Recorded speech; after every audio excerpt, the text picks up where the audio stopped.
Dođi, brat George. Ovo je mama, a ovo je tata. Pepa. Jako vruć dan.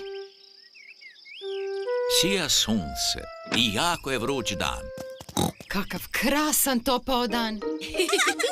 Pepa i George obuli su čizmice. Krenuli su skakati po blatnim lokvicama. Jako volim blatne lokvice. O, Ojoj, sunce je toliko sjalo da je sušilo blatne lokvice. mama, tata, lokvice su se osušile i ne možemo skakati po njima.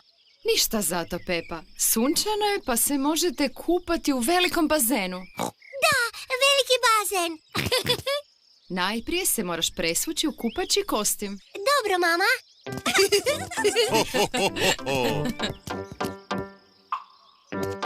Pepa i George odjenuli su kupaće kostime. Mama je odjenula svoj kupaći kostim. A tata je odjenuo svoj kupaći kostim. Vruće je pa vas treba namazati kremom za sunčanje. Uah, tako je masna i bljak. Bljak. Ho, kakva strka oko kreme. Da, ali svi danas trebamo kremu za sunčanje. Oh.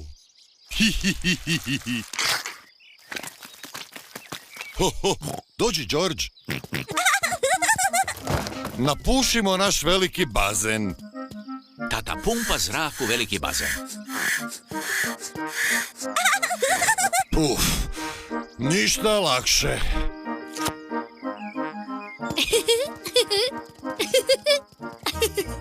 Pepa drži crijevo za vodu, a mama je otvorila vodu. Gdje je voda?